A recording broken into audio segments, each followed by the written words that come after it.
selamat pagi Bapak Ibu dan juga mungkin rekan-rekan yang telah hadir pada webinar pagi hari ini. Jadi mungkin di sini kita kedatangan tamu baru ya. Kalau di sebelum-sebelumnya di seri 1 dan juga seri 2 itu mungkin masih didominasi oleh tim konsultan dari KMMB sendiri. Nah, sekarang ini ada audiens baru nih yang join di webinar kita pada pagi hari ini dari anggota ICMA ANS Indonesia. Jadi ITSMA ANS Indonesia itu sendiri merupakan Institute for Certified Management Accountants Australia New Zealand Indonesia, dan di sini telah hadir juga Presiden dari ITSMA ANS Indonesia Bapak Nur Saktiniko Rosandi. Terima kasih Bapak atas waktu yang telah diberikan. Jadi mungkin pada pagi hari ini saya akan memberikan spill sedikit nih, apa sih yang akan kita bahas gitu kan. Jadi kalau sebelumnya itu kita membahas mengenai teori strategi di hari Jumat tanggal 15 Desember, pagi hari ini kita akan membahas mengenai parenting strategi. Dan mungkin baik dari teman-teman konsultan dan juga dari ICMA ANS masih sedikit asing gitu kan. Parenting strategi ini tuh apa? Apa sih yang dimaksud dengan gaya pengasuhan dari organisasi? Karena memang kalau di ilmu strategik, parenting strategi ini biasanya muncul di perusahaan-perusahaan yang berbentuk holding. Nah, mungkin sebelum kita masuk pada materi inti, eh, saya ingin mendengar sambutan nih, sepatah dua kata dari Presiden ITSMA ANS Indonesia kepada Bapak Nur Saktiniko Rusandi. Nah, waktu dan tempat saya persilahkan Bapak. Oke, Assalamualaikum warahmatullahi wabarakatuh. Selamat pagi, Bapak, Ibu, dan kakak-kakak sekalian. Pagi. Selamat pagi, Ini. Bapak.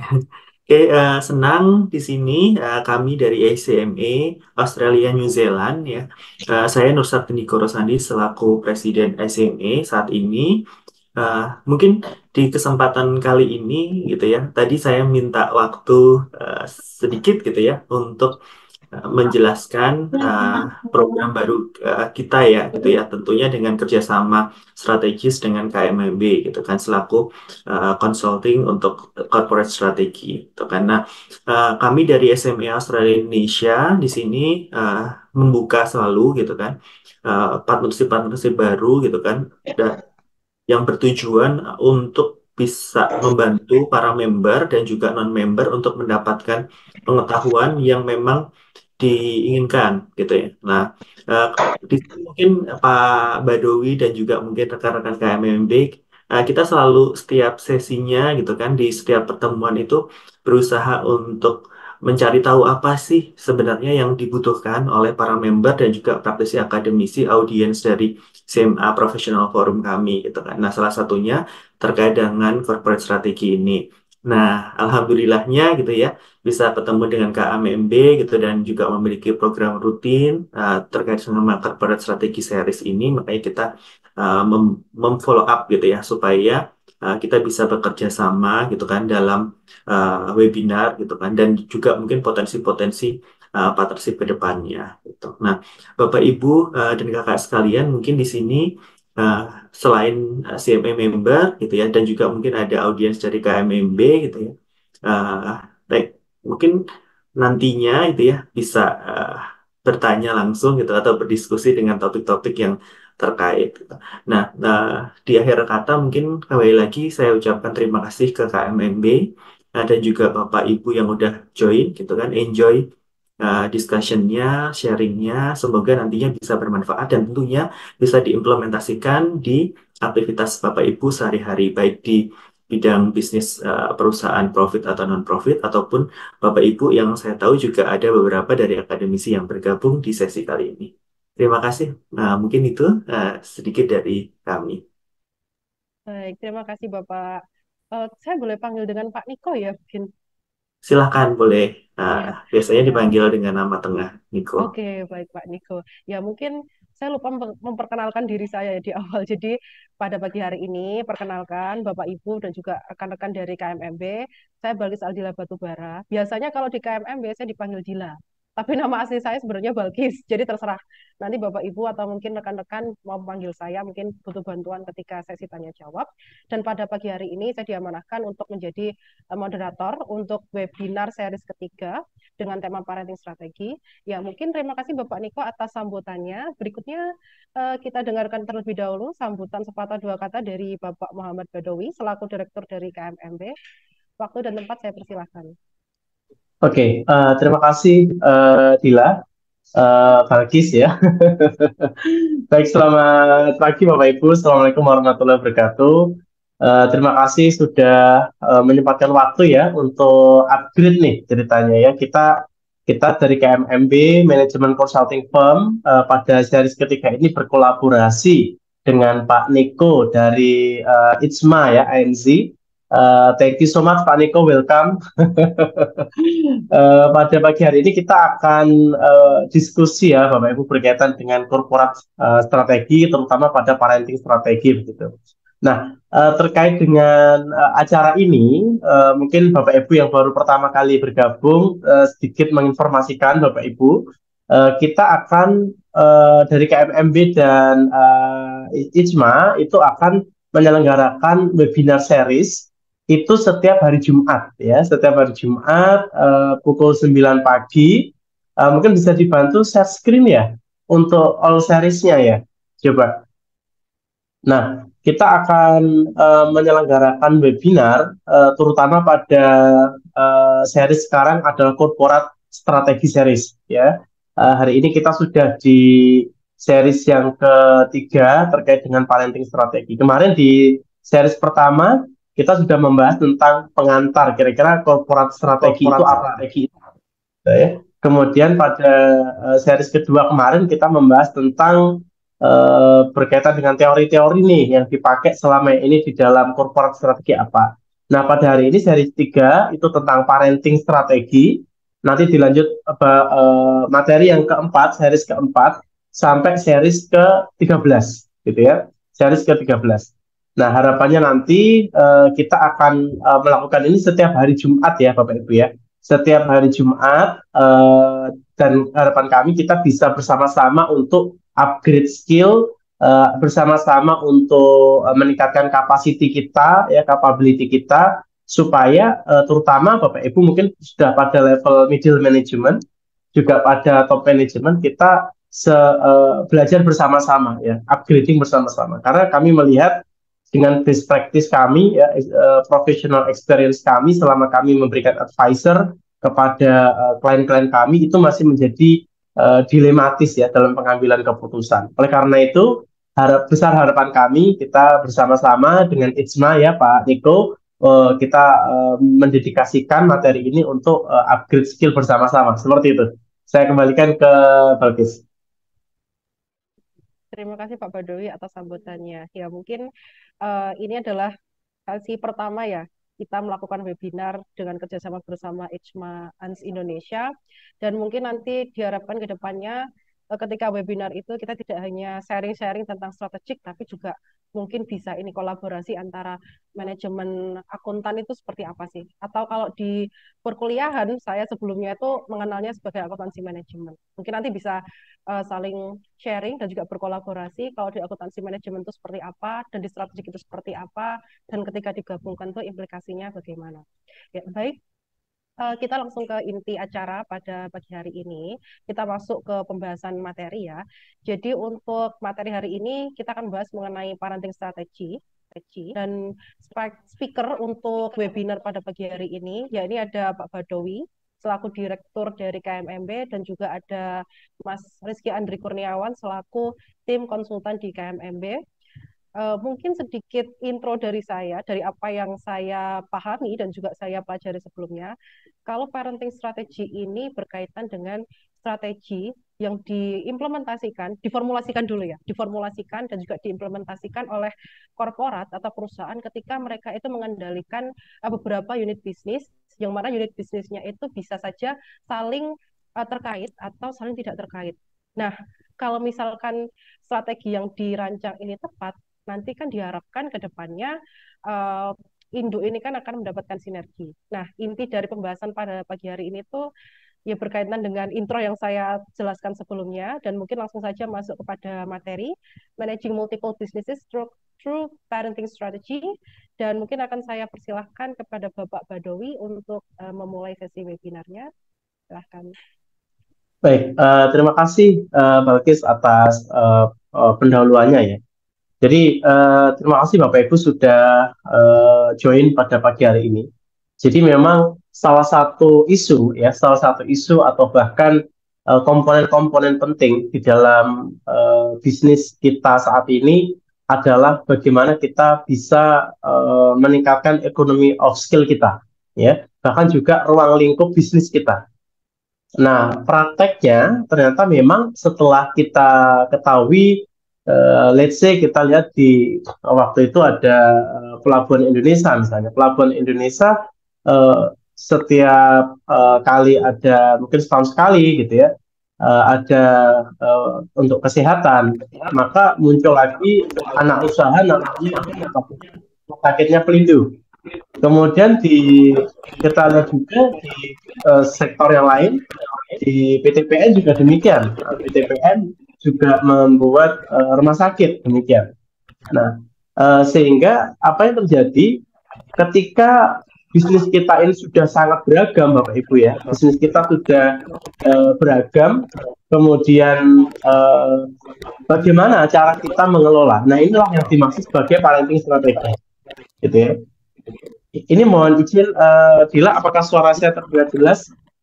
Ya, terdengar, tapi mungkin ini ya Pak, masih ada back sound belakang yang sedikit ini masuk. Agak masuk ya? Iya, iya. Ya, ini sudah jelas, mungkin bisa dilanjutkan. Sudah jelas ya?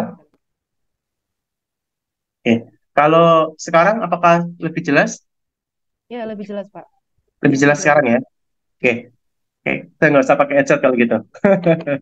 Nah, jadi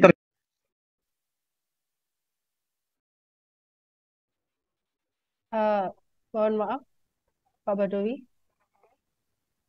Mohon maaf, Pak Badawi.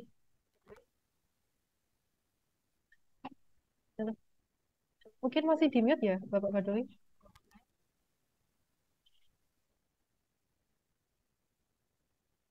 Oke, mohon maaf, suaranya sudah masuk? Ya, sudah masuk Bapak. Ya, mohon maaf. Jadi ketika bisnis kita itu sudah membuat PTA, kemudian ada PTB, ya, rumah sakit, kita butuhkan ada rumah sakit, kita butuh sewa kendaraan, bikin PT untuk sewa kendaraan. Nah, lama-lama bisnis ini akan semakin besar, ya. Bisnis utama makin besar, bisnis rumah sakit juga bisa semakin besar, bisnis sewa kendaraan juga akan semakin besar, ya, ekspansi. Maka untuk bisa mengorkestrasi atau bisa melakukan sinergi antar entitas, maka kita butuh namanya adalah parent company, Bapak Ibu. Ya, atau istilah lain adalah holding company. Nah, dari holding company inilah nanti yang akan memonitor atau mengelola ya, semua bisnis yang kita miliki. Nah, jadi mungkin Bapak Ibu sekarang bekerja di satu perusahaan yang mana satu perusahaan ini terhubung oleh entitas yang lain dalam satu grup. Ya. Nah, oleh karena itu parenting strategi itu sangat penting karena bisa jadi ketika anak perusahaan yang pertama ini sudah bisa lari 50 km per jam misalnya ya. Kemudian perusahaan B hanya bisa lari 20 km per jam misalnya. Ya, apakah treatment ataukah cara kita memberikan parenting kepada entitas ini sama? Rasanya tidak. Ya, saya punya satu pengalaman sebuah perusahaan besar, dia sudah punya anak, ya, ada 3 anak perusahaan, semua dilakukan market ekspansi besar-besaran. Ya, kemudian punya anak perusahaan baru masih berumur 2 tahun. Nah, kalau yang 2 tahun ini digunakan parenting yang sama, melakukan ekspansi pasar besar-besaran, belum tentu cocok. Maka parenting yang kita gunakan untuk anak perusahaan baru kita, ya, bisnis baru kita, maka sangat mungkin berbeda dengan bisnis-bisnis kita yang lain. Jadi ada satu anomali ya Bapak Ibu, kita dituntut untuk alignment, sinergi, pensejajaran strategi. Tapi di konteks tertentu, kadang-kala pensejajaran strategi atau sinergi strategi itu juga tidak bisa dilakukan secara efektif, ya. Tergantung dari kapasitas dari anak-anak bisnis kita. Nah, itu gambaran sekilas ya, Bapak Ibu, terkait dengan bisnis dari parenting itu. Nah, sebelum menuju ke sana, kita kembali lagi di materi seri pertama tentang corporate advantage ya. Di triangle ini, di dalam segitiga ini, kita dipaparkan bahwa ternyata untuk menentukan keunggulan korporat, kita harus mampu melakukan 3 aspek, Bapak Ibu. Yang pertama, kita harus tahu keunggulan kompetitif kita apa. Ya, jadi Bapak Ibu di pagi ini yang kemarin belum join di seri pertama, boleh nanti lihat di YouTube ya. Kita sudah share di YouTube, nanti bisa dilihat di sana. Kemudian, kembali, selain keunggulan kompetitif, perusahaan juga harus bisa melakukan pengendalian, gitu ya. Nah, kemudian perusahaan juga harus bisa melakukan koherensi. Nah, ketiga komponen ini, ketika kita sudah mampu menghubungkan satu sama lain, maka disitulah kita mampu membuat yang namanya keunggulan korporat. Nah, pada konteks parenting strategi, keunggulan korporat ini adalah mengorkestrasi semua bisnis yang kita miliki supaya padu, ya. Kalau kita bicara orkestrasi, Bapak Ibu bisa perhatikan ada yang bermain biola, bermain gitar, ya, bermain alat-alat musik yang lain, dan itu terdengar sangat indah sekali. Nah, bisnis juga demikian, ya. Nah, oleh karena itu, bagaimana keunggulan korporat kita ini efektif dalam bisnis yang sangat beragam, maka pada hari ini parenting strategi akan kita diskusikan. Oke, berikutnya. Ya, oke, Dila, saat ini kita akan melihat nih ya, kira-kira kenapa sih perlu pengasuhan gitu ya? Ada keuntungannya gitu ya. Keuntungannya apa? Nah, yang pertama, Bapak Ibu bisa perhatikan bahwa ternyata di dalam pengasuhan ini tidak serta-merta kita perhatikan ini sesuatu hal yang mubazir atau sesuatu hal yang menambahi kos gitu ya. Ya. Tapi kita ketahui bahwa ternyata kalau ada pengasuhan banyak manfaat Bapak Ibu yang bisa kita peroleh. Ya. Ada satu statement yang pernah saya dengar ketika ada induk perusahaan atau holding company, anak-anak perusahaan ini merasa ini kos tambahan nih. Kita harus memberikan manajemen fee misalnya 10% kepada induk. Kemudian kalau nanti akhir tahun dikonsolidasi, berapa nih DPR yang akan kita keluarkan nih, dividen payout rasionya berapa persen. Nah, seakan-akan induk itu menjadi sebuah beban tambahan, padahal tidak demikian gitu ya. Padahal tidak demikian. Nah, oleh karena itu pengasuhan itu harus jelas Bapak Ibu ya. Jangan sampai kehadiran induk perusahaan dianggap sebagai beban. Yang pertama, ketika ada induk perusahaan yang melihat pada overview helikopter gitu ya. Apa itu helikopter overview? Helikopter overview itu adalah ketika kita bisa melihat semua entitas kita memahami value add masing-masing entitas kita, dan kita bisa mensinergikan ya antar keunggulan dari entitas kita. Nah, itulah helikopter view. Nah, ketika kita bisa melihat itu, maka karakter bisnis kita akan tahu. Ya, misalnya anak perusahaan yang pertama punya keunggulan karakteristik apa sih? Keunggulan value-nya apa? Yang kedua apa juga nih? Keunggulannya apa? Kita bisa melihat dari sudut pandang helikopter. Ya, kita dari atas melihat A, B, perusahaan C, demikian. Nah, masing-masing itu tentunya membutuhkan karakteristik pengasuhan yang spesifik. Ya, kalau misalnya A, perusahaan A ini sudah mampu menguasai 60% market share. Kemudian perusahaan B karena masih dibentuk gitu ya, kita hanya mampu menguasai 25% market share. Nah, karakteristik pengasuhan itu tentunya juga akan berbeda-beda. Ya, oleh karena itu kesesuaian antara karakteristik bisnis antara masing-masing bisnis anak perusahaan kita dan karakteristik cara kita mengasuh itu harus sesuai.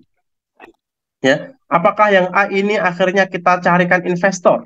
Ya, kita melakukan private equity misalnya atau equity placement kepada pihak eh, apa namanya pihak sebentar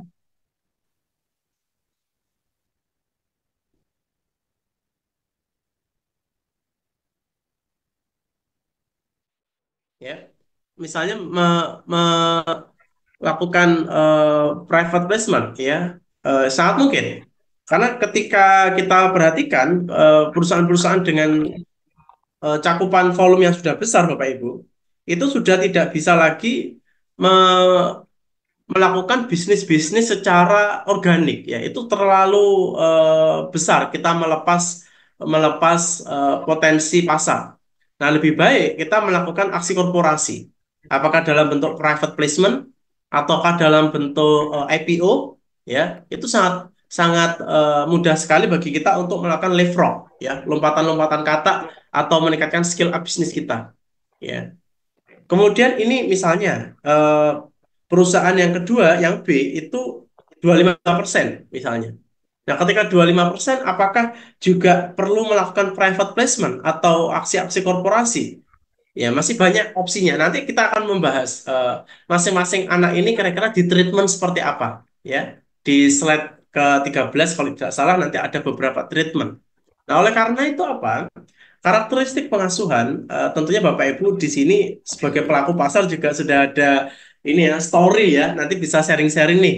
Kira-kira story di masing-masing perusahaan Bapak Ibu apa nih yang bisa didiskusikan. Nah, selain itu juga keputusan tentang portofolio tadi. Apa kita mau spin off misalnya? Apakah kita hanya heading off? Ataukah misalnya kita melakukan merger akuisisi? Nah, ini adalah keputusan-keputusan yang sangat identik dengan cara pengasuhan kita. Ya, ketika kita melihat anak perusahaan kita sudah waktunya untuk di scale up, let's say kita mau ekspansi di Afrika misalnya, ya mungkin Bapak Ibu sekarang sudah tahu ya bahwa eh, kiblat ekonomi sekarang di Asia, tapi in the future after era Asia ini selesai, itu eranya Afrika Bapak Ibu. Di sana investasi besar-besaran sekarang.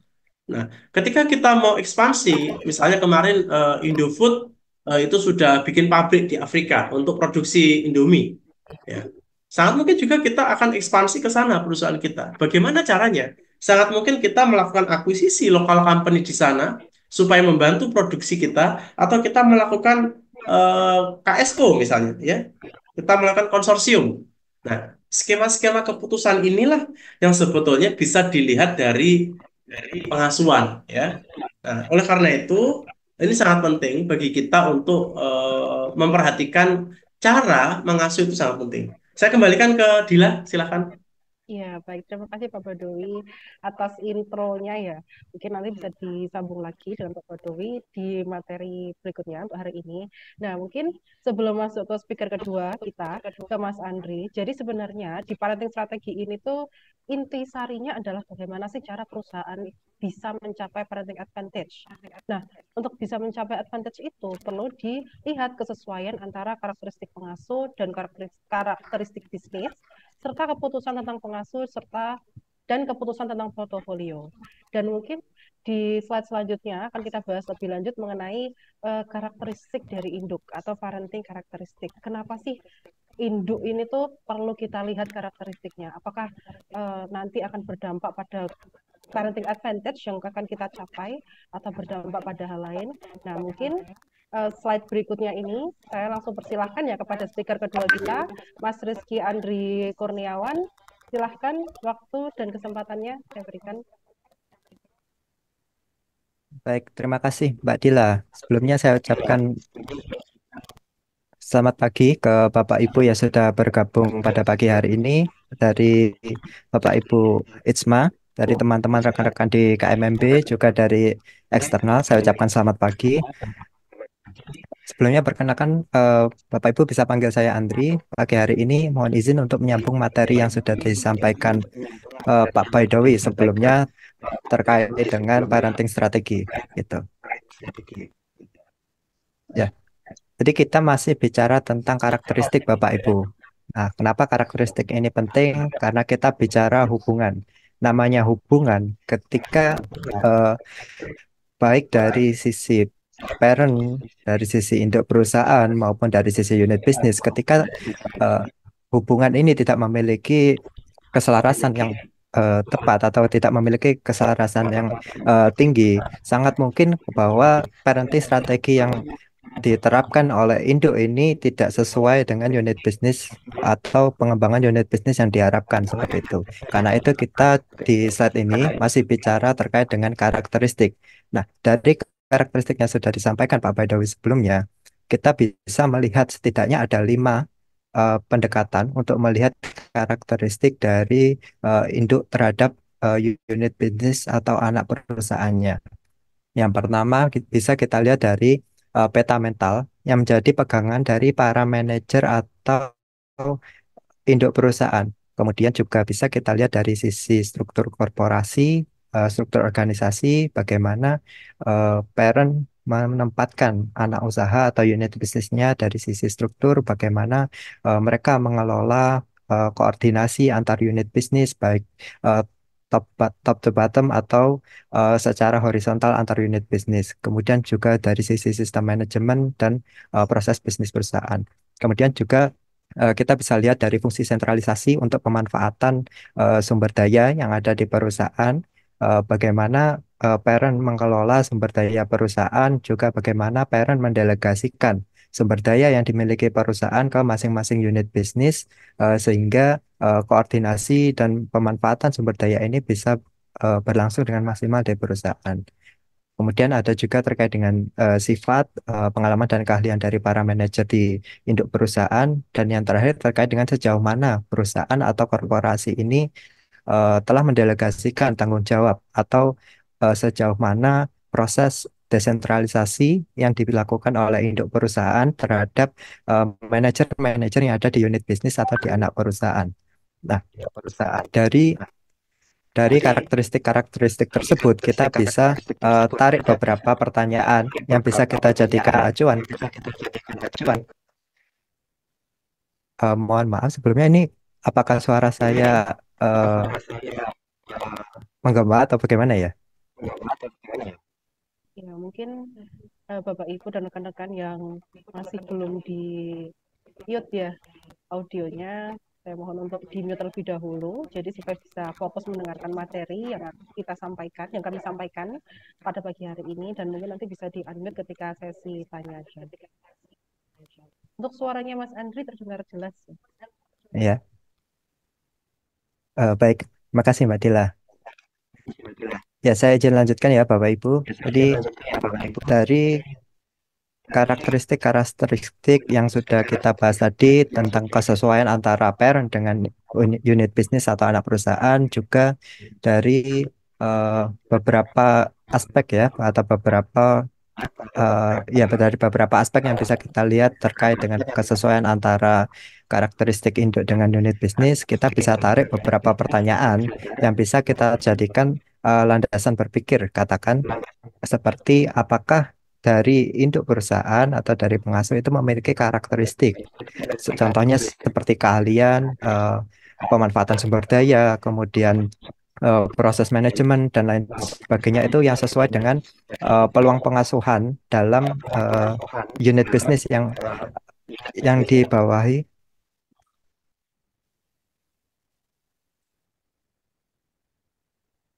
Ya, mohon maaf, Pak. Suara saya double ya masuknya, atau bagaimana? Kalau begini jelas ya, mungkin. Tapi tadi waktu menjelaskan agak sedikit menggema. Mungkin Bapak Ibu dan rekan-rekan yang masih belum unmute ya, mohon di. Iya, saya keluarnya double soalnya suaranya. Ya, nah kalau ngomong begini jelas. Nah, ini gema lagi nih. Iya, saya lihat udah mute semua. Kayaknya memang dari punya saya ini. Iya. Baik. Ya, mohon maaf atas tidak nyamanannya. Semoga masih bisa terdengar jelas ya materi yang saya sampaikan. Baik. Kemudian izin melanjutkan. Kemudian pertanyaan kedua, apakah ada ketidaksesuaian antara karakteristik dari induk atau pengasuh dengan faktor-faktor eh, atau dengan critical success factor yang jadi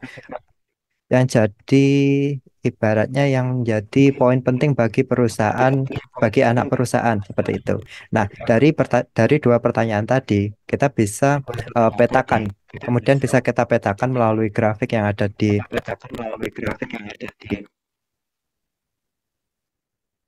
hmm,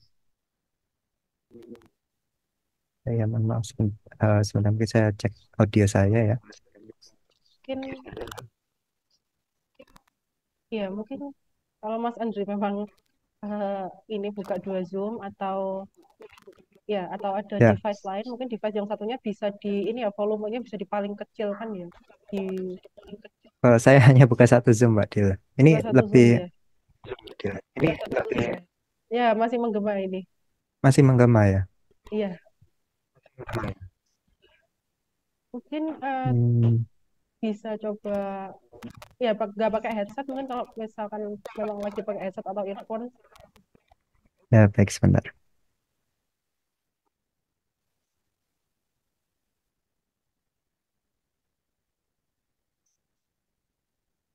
Apakah masih double suaranya? Ya, ini sudah nggak ada. Oh, Oh, masih. ini ya kayaknya delay gitu ya, gema dan delay ya, masuk terus langsung delaying gitu. Ya, Ya. coba coba Mas Andri coba bicara lagi. Halo, apakah sudah terdengar jelas? Ya, ini sudah terdengar jelas. Ya, baik. Mohon maaf, mungkin dilanjutkan saja ya daripada mengurangi waktu belajar kita pagi hari ini. Karena kendala teknis saya ya. Mohon maaf sebelumnya. Jadi, baik, melanjutkan dari pertanyaan-pertanyaan yang bisa kita tarik tadi, kemudian kita bisa petakan menggunakan grafik yang ada di kanan yang bisa Bapak Ibu lihat terkait dengan parenting karakteristik. Nah, di situ dinilai melalui dua jenis kesesuaian. Yang pertama di sumbu vertikal yaitu ketidaksesuaian antara faktor penentu kesuksesan atau critical success factor dan karakteristik dari induk atau karakteristik pengasuhan induk. Seperti itu. Kemudian dari sumbu horizontal dinilai menggunakan kesesuaian antara peluang pengasuhan dan karakteristik eh, pengasuhan. Nah, dari dari dua jenis ketidaksesuaian itu eh, ada beberapa area ya yang bisa kita lihat. Ada di sana namanya balas. Nah, area balas ini adalah eh, area di mana unit bisnis yang berada di area ini itu mempunyai ciri mereka mereka memiliki ketidaksesuaian yang rendah antara faktor-faktor kritikal yang dimiliki perusahaan atau critical success factor tadi dengan karakteristik induk atau atau karakteristik pengasuhan dari induk perusahaan. Namun dari unit bisnis yang ada di area balas ini memiliki kesesuaian yang rendah antara peluang yang diberikan oleh induk atau pengasuh dengan karakteristik dari pengasuh demikian. Nah, mu- dari masing-masing area ini implikasi strategi atau rekomendasi strategi yang diberikan kepada masing-masing unit bisnis itu juga berbeda, Bapak Ibu. Jadi katakan, mohon maaf masih di sebelumnya. Ya. Ya, jadi katakan unit bisnis yang ada di posisi yang berada di area balas, mereka memiliki ketidaksesuaian antara critical success factor dan pengasuhan yang rendah, juga memiliki eh, kesesuaian antara peluang pengasuhan dan karakteristik pengasuhan yang rendah. Nah, bisnis-bisnis yang berada di area balas ini sangat disarankan untuk dilakukan divestasi. Kenapa? Karena yang pertama mereka tidak memiliki kecocokan ibaratnya dengan karakteristik dari pengasuhan, juga mereka tidak memiliki peluang dari pengasuhan induk. Jadi bisnis-bisnis yang berada di area balas ini contohnya itu mereka sangat mereka memiliki kesempatan yang sangat kecil untuk dapat berkembang jika mereka tetap berada di bawah pengasuhan induk dengan berbagai ketidaksesuaian karakteristik tadi. Sehingga sangat direkomendasikan unit bisnis yang ada di area balas ini untuk dilakukan divestasi. Nah, berbeda dengan unit bisnis atau anak perusahaan yang mereka memiliki ketidaksesuaian critical success factor yang rendah, namun mereka memiliki kesesuaian antara peluang pengasuhan dan karakteristik pengasuhan yang tinggi. Nah, unit bisnis atau anak perusahaan yang memiliki karakteristik demikian, mereka berada di posisi hardline, Bapak Ibu.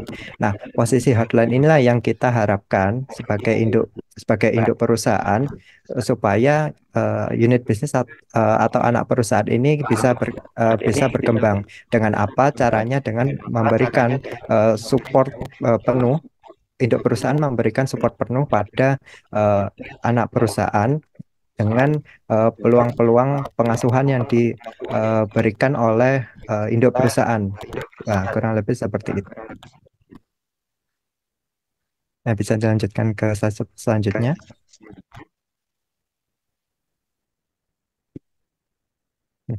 Masih bicara terkait dengan hubungan perusahaan, induk perusahaan dengan unit bisnis. Jadi hubungan induk perusahaan dan unit bisnis itu bisa tercermin pada ketergantungan antara unit bisnis dengan perusahaan dalam pemanfaatan sumber daya dan kapabilitas perusahaan. Nah, pada sumbu vertikal di situ dijelaskan terkait dengan hubungan perusahaan dan unit bisnis yang digambarkan melalui ketergantungan antara unit bisnis dengan korporasi atau perusahaan dalam pemanfaatan sumber daya dan kapabilitas perusahaan.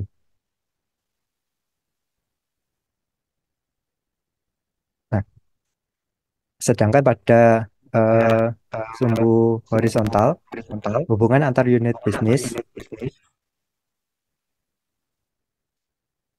hubungan antar unit bisnis tercermin pada ketergantungan antara unit bisnis yang satu dengan unit bisnis lainnya, baik dalam pemanfaatan sumber daya dan kapabilitas perusahaan. Jadi objeknya juga sama.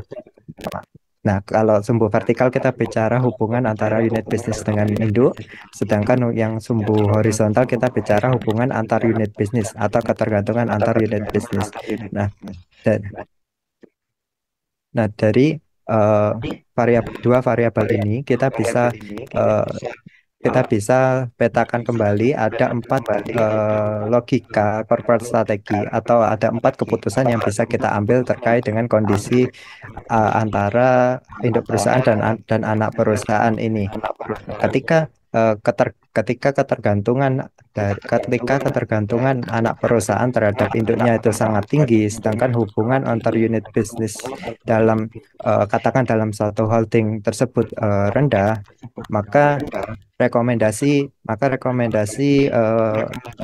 strategi yang diberikan adalah integratif, di mana unit bisnis ini akan banyak bergantung pada aktiva korporasi atau sumber daya korporasi dan sumber daya unit bisnis yang lain untuk dapat beroperasi dengan baik. Katakan umumnya strategi integratif ini terjadi di holding atau induk perusahaan yang mereka membuat unit bisnis baru yang bertujuan untuk supporting bisnisnya induk. Jadi semisal kita ambil contoh satu perusahaan di industri pembiayaan mikro, di mana salah satu proses bisnis perusahaan tersebut adalah hubungannya dengan masyarakat luas. Nah, untuk mendukung atau memperlancar hubungan dengan masyarakat luas diperlukan tenaga katakan account officer namanya. Nah, dibutuhkan tenaga-tenaga account officer, di mana untuk pemenuhan account officer ini daripada perusahaan mengambil account officer dari perusahaan lain atau namanya alih daya dari perusahaan lain, lebih baik untuk tujuan efisiensi biaya, perusahaan membuat anak perusahaan alih daya untuk memenuhi kebutuhan tenaga alih daya account officer tadi. Nah, dari sisi induk perusahaan, mereka dapat memenuhi kebutuhan tenaga alih daya mereka dengan lebih efisien karena mereka ibaratnya tidak mengambil kebutuhan tenaga alih daya tersebut dari perusahaan luar. Namun jika kita lihat dari sudut pandang anak perusahaan, keberlangsungan bisnis mereka sangat tergantung pada kebutuhan induk. Jika induk membutuhkan tenaga alih daya, mereka akan mendapatkan pendapatan. Namun jika uh, induk tidak membutuhkan tidak membutuhkan tenaga alih daya, atau katakan kebutuhan alih dayanya berkurang, maka itu juga berdampak pada berkurangnya pendapatan dari si anak perusahaan.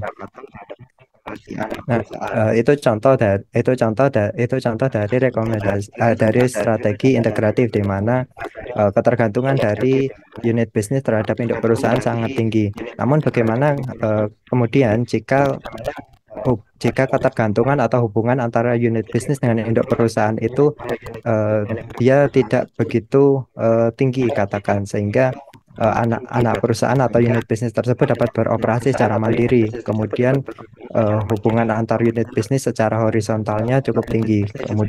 Nah, strategi yang direkomendasikan adalah federal, yaitu unit bisnis yang ada bisa saling berkoordinasi satu sama lain dengan pengaruh induk perusahaan yang sangat minim. Nah, sehingga unit bisnis atau anak perusahaan ini dapat beroperasi dengan lebih mandiri. Mereka bisa menentukan pengembangan perusahaan mereka akan seperti apa. Kemudian dari sisi sales, mereka juga bisa bereksperimen dengan pengembangan pasar dan lain sebagainya. Nah, kurang lebih seperti itu. Bisa dilanjutkan.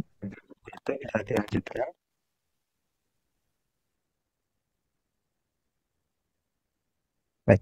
Nah, karena ketika sebelumnya kita bicara terkait dengan karakteristik baik dari sisi induk perusahaan dan anak perusahaan atau unit bisnis, bagaimana keselarasan atau kesesuaian dari masing-masing karakteristik unit bisnis dengan induk perusahaan. Nah, selanjutnya kita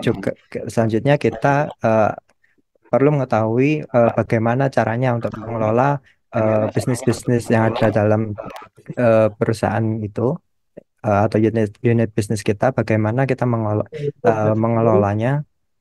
Baik. Yang sudah pertama orang itu Ya. Ya, bagaimana induk mengelola unit bisnis perusahaan itu bisa tercermin dari beberapa tugas induk perusahaan, antara lain yang pertama terkait dengan menentukan perusahaan dalam wujud menentukan tujuan dan sasaran strategi pada tingkat korporasi. Yang mana kita tahu tujuan dan sasaran strategi di tingkat korporasi ini menjadi kewajiban perusahaan, seperti penentuan visi misi, tujuan dan sasaran perusahaan. Ini mereka berada pada level korporat dan menjadi tanggung jawab induk perusahaan. Yang mana kita bicara juga terkait dengan alignment yang sebelumnya disampaikan Pak Baidowi, bagaimana nanti unit bisnis dan anak perusahaan ini bisa melakukan alignment pada visi dan tujuan perusahaan yang sudah ditentukan oleh induk. Kemudian mengelola portofolio bisnis perusahaan, termasuk dalam menentukan ruang lingkup ekonomis dari masing-masing unit bisnis. Kemudian yang ketiga, mengalokasikan sumber daya lintas bisnis dalam perusahaan, bagaimana pemanfaatannya, baik terkait dengan koordinasi dan juga terkait dengan sharing sumber daya yang dimiliki oleh induk terhadap unit bisnis yang ada. Kemudian yang terakhir terkait dengan tugas administrasi perusahaan. Nah, bisa dilanjutkan.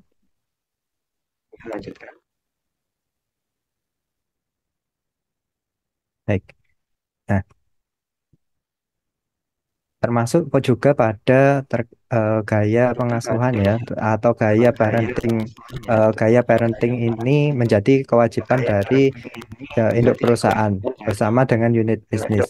Yang perlu dipahami, penentuan parenting style itu tidak hanya ditentukan oleh induk perusahaan, namun sebaiknya juga melibatkan unit bisnis yang eh, terlibat, sehingga terkait dengan parenting style perusahaan terhadap unit bisnis itu bisa dianalisis dengan pendekatan yang lebih komprehensif, tidak hanya dengan pendekatan corporate view, tetapi juga bisa menggunakan pendekatan business unit view seperti itu. Nah, dari grafik yang ada di kanan itu, yang tampil di sebelah kanan, ada eh, tiga jenis ya, ada tiga jenis parenting style yang bisa, ya setidaknya ada tiga jenis parenting style yang bisa kita gunakan melihat dari pengaruh perencanaan juga pada strate- juga pada pengaruh kontrol strategik yang ada dalam perusahaan.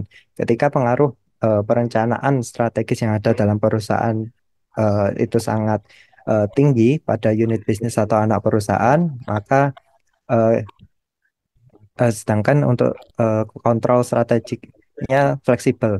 Nah, i- parenting style yang direkomendasikan adalah perencanaan strategis, di mana terkait dengan perencanaan ini hampir sepenuhnya eh, berada di tangan induk perusahaan. Nah, maka eh, kantor pusat atau induk perusahaan itu akan terlibat banyak dalam memformulasikan rencana dan strategi unit bisnis, dan unit bisnis eh, tidak memiliki kendali yang tinggi, atau mereka tidak memiliki otonomi dalam menentukan strategi mereka. Nah, perencanaan strategis ini sesuai untuk perusahaan dengan strategi yang lebih fokus pada diversifikasi yang terbatas. Kemudian kemudian yang berlawanan dengan perencanaan strategis, yaitu kontrol finansial atau pengendalian finansial, yang ditunjukkan dengan desentralisasi dan otonomi dari unit bisnis, yang memungkinkan unit bisnis ini mereka bisa mengambil tanggung jawab penuh, dan mereka bisa memformulasikan rencana dan strategi yang sesuai dengan unit bisnis mereka. Nah, konsekuensi eh, dari parenting style ini, mereka itu lebih sesuai untuk perusahaan yang menerapkan strategi diversifikasi unrelated seperti itu. Jadi jadi dari induk perusahaan memberikan kebebasan, memberikan otonomi pada masing-masing unit bisnis, bagaimana mereka mengontrol jalannya perusahaan, bagaimana mereka merumuskan strategi pengembangan perusahaan, dan eh, unit bisnis tersebut tidak sepenuhnya tergantung pada arahan dari induk perusahaan. Seperti itu.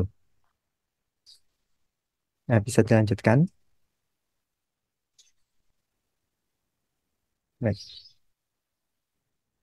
Nah, dari tiga karakteristik gaya pengasuhan atau parenting style sebelumnya, dan jika kita lihat dari beberapa aspek, kita bisa ibaratnya kita bisa komparasi dari tiga parenting style tersebut. Kita bisa lihat dari sisi peran kantor pusat atau parent role. Seperti yang sudah saya jelaskan tadi, di perencanaan strategik, maka peran kantor pusat itu mereka akan terlibat banyak dalam perumusan strategi untuk unit bisnis atau anak perusahaan. Berbeda pada kontrol finansial atau pengendalian finansial, di mana kantor pusat menegaskan bahwa semua keputusan itu dimiliki oleh unit bisnis, sehingga mereka memberikan otonomi pada unit bisnis, mereka memberikan keleluasaan untuk merumuskan strategi. Jika dilihat dari peran bisnis, ada perencanaan strategik, unit bisnis dapat mencari konsensus dengan kantor pusat dan unit bisnis lain untuk menentukan inisiatif bisnis. Karena kembali ke karakteristik sebelumnya yang sudah dijelaskan, ketergantungan dari eh, anak perusahaan atau unit bisnis terhadap induk perusahaan cukup tinggi pada parenting style perencanaan strategik ini, sehingga konsensus dengan induk perusahaan ini sangat penting untuk dilakukan. Berbeda pada pengendalian finansial di mana unit bisnis merupakan entitas yang independen, bisa dikatakan demikian, sehingga mereka memiliki keleluasaan untuk menjalin kerjasama, kemudian eh, melakukan ekspansi dan lain sejenisnya. Dari segi struktur, staf fungsional dalam perencanaan strategis itu jumlahnya cukup besar dan kuat, dan berada di kantor pusat atau tersentralisasi. Sedangkan untuk pengendalian finansial sebaliknya, secara struktur organisasi mereka keberadaan stafnya di kantor pusat terhitung cukup sedikit atau minimal, dan hanya fokus pada kontrol dan dukungan pada anak perusahaan. Selanjutnya,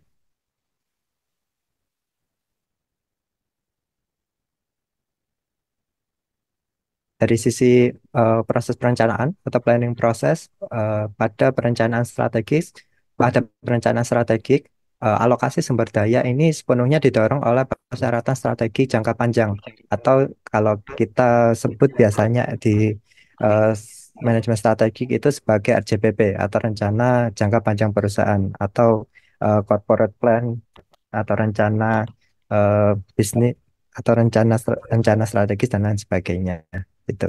Eh, Kemudian di pengendalian finansial, dari sisi proses perencanaan itu tidak ada perencanaan strategis yang formal, sehingga proses perencanaan tersebut berfokus pada anggaran tahunan, atau em, atau biasa kita kenal sebagai RKAP, seperti itu. Nah, kemudian terkait dengan proses pengendalian dari perencanaan strategik, kantor pusat menempatkan prioritas yang rendah pada pemantauan keuangan bulanan, eh, karena kantor pusat atau induk perusahaan memiliki kontrol penuh terhadap unit bisnis. Sedangkan pada pengendalian finansial, kantor pusat hanya berkonsentrasi pada target dan hasil keuangan sesuai dengan yang disepakati baik dari induk perusahaan dan unit bisnis atau anak perusahaan, sehingga induk perusahaan hanya menjalankan kontrol atau kendali sepenuhnya hanya yang sifatnya finansial. Selebihnya yang terkait dengan bisnis dan pengembangan perusahaan diberikan keleluasaan pada masing-masing unit bisnis. Kemudian secara mekanisme penciptaan nilai, eh, ada perencanaan strategis, berbagai sumber daya disalurkan atau dimanfaatkan, digunakan melalui fungsi dan layanan pusat atau sentralisasi penggunaan sumber daya di induk perusahaan. Sebaliknya pada pengendalian finansial, portofolio dan pasar modal, baik portofolio, pasar dan modal internal yang dimiliki itu diberikan keleluasaan pada unit bisnis atau anak perusahaan. Nah, untuk perusahaan hanya berfokus pada eh, efisiensi ter, eh, pada efisiensi penggunaannya saja. Lanjutnya, Ya, mungkin sebelum lanjut ke materi iya. berikutnya terkait dengan materi portofolio, kita break sejenak ya agar otak kita ini istirahat sebentar untuk bisa mencerna materi-materi yang sudah disampaikan oleh Pak Badowi maupun Mas Andri sebelumnya. Jadi mungkin merangkum dari materi yang sudah dijelaskan oleh Mas Andri, mungkin sebelum headquarter offices ya, HO atau induk itu mengimplementasikan strategi, mungkin hal yang perlu diperhatikan pertama adalah karakteristik dari uh, parenting itu sendiri. Kemudian kita lanjut ke for logics untuk parenting strategi, dan baru nanti kita bisa menentukan strategi apa yang tepat diimplementasikan oleh induk terhadap anak-anak usaha atau unit-unit bisnisnya. Ya mungkin sambil break kita dari KMMW juga sambil promosi ya. Jadi di setiap hari Jumat jam 9 sampai jam 10 itu kami akan mengadakan webinar rutinan. Jadi sampai series ke-13, dan mungkin bisa ini ya Bapak Ibu maupun rekan-rekan join biar nanti ilmu-ilmu terkait manajemen strategik yang didapatkan itu semakin banyak. Kita juga dapat banyak insight, kita bisa sharing-sharing.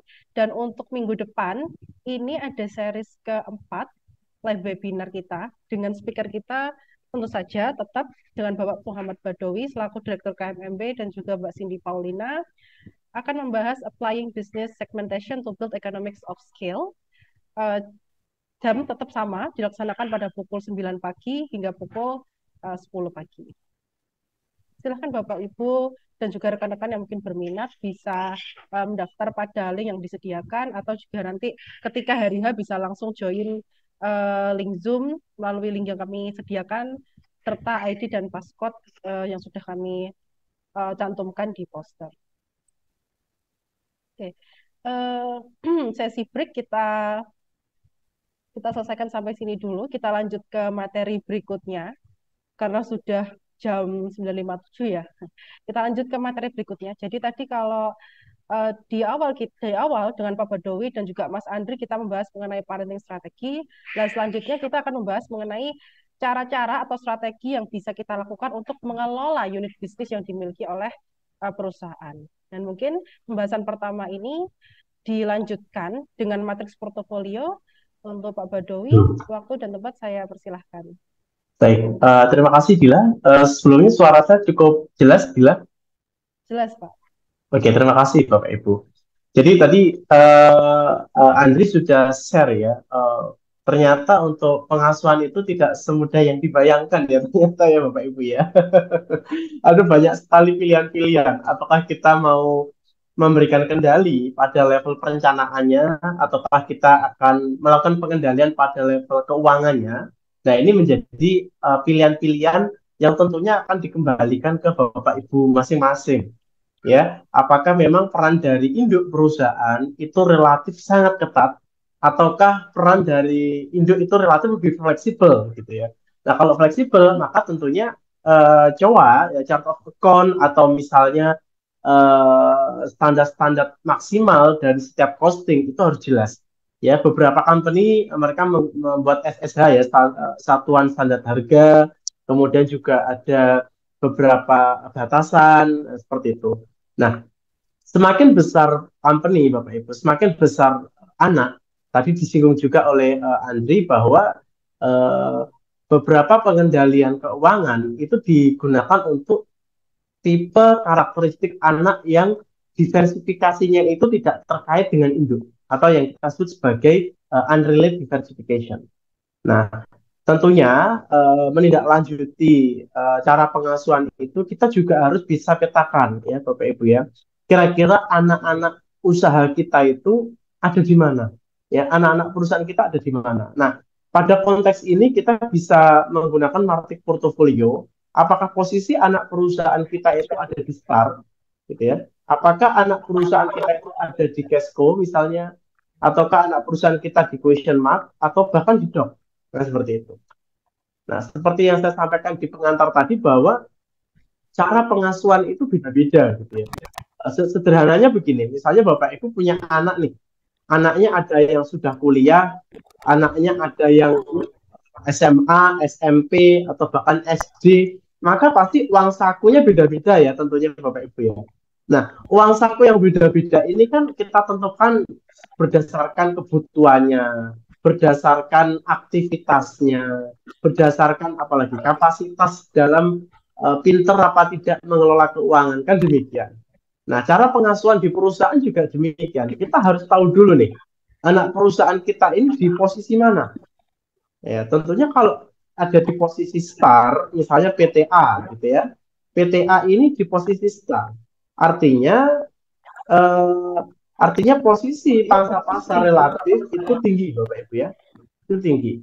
Kemudian pada posisi pertumbuhan industri itu juga tinggi, ya. Artinya apa? Perusahaan ini bisa menjadi dominasi di market share, seperti itu ya, dominasi di market share. Nah, tapi yang namanya dominasi di market share, kalau pertumbuhan industri kita itu tinggi, maka kita harus sering-sering melakukan investasi. Ya, supaya apa? Mempertahankan, supaya pangsa pasar kita tetap dominan, Dan ketika pertumbuhan industri ini semakin besar, ya kita tidak kalah, ya kompetitor kita tidak mengambil ceruk pasar kita, maka investasinya besar. Nah, tapi ada kalanya kita punya anak kedua, yaitu PT yang B. Ya, secara pangsa pasar dia tinggi, tapi secara pertumbuhan industri dia rendah.